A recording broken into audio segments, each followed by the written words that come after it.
Ezra, I wanted to ask you were already a fan of this whole world before jumping into it, and how excited were you to do that? What I've been doing is asking people to give me a scale.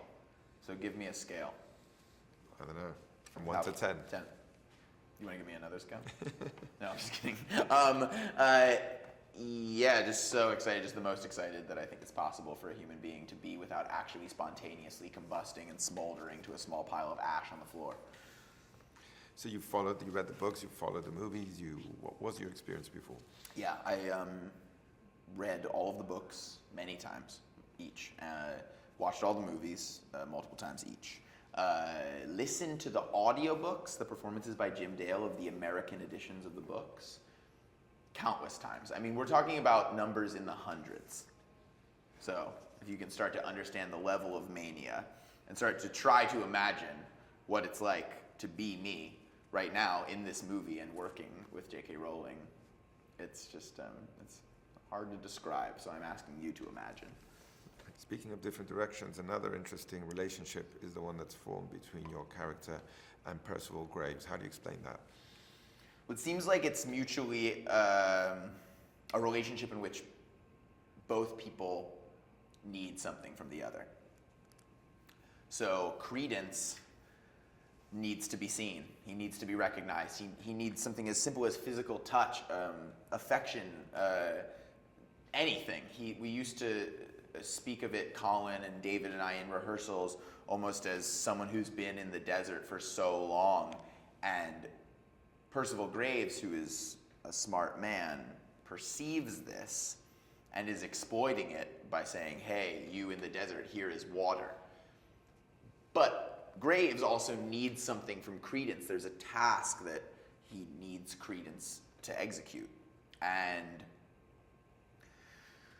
that seems to be the dynamic of this mutual reliance that then starts to crumble as they both start to realize or to think that the other one does not have what they need. And how was it to shoot that dynamic with Colin Farrell? Incredibly fun. We had a really, really wonderful time fleshing it out in rehearsal and realizing it on the day. We were very explorative. David would give us a lot of angles to play with the scene from.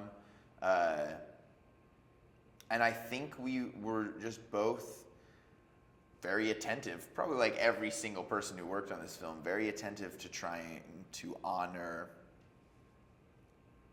the subtleties of the dynamic as it was written. Because that's the amazing thing about J.K. Rowling's work is you read the screenplay and everything you need as an actor is there, you know. And no one, of course, cares more about those subtleties than the director. How is David on set? Unbelievable. Incredibly calm.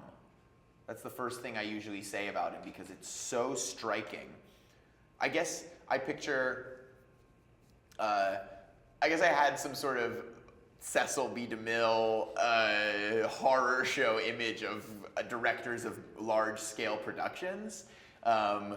And they had the bullhorn, and they were yelling mean things at people and firing people very quickly and things like this. I guess that was my stereotypical image.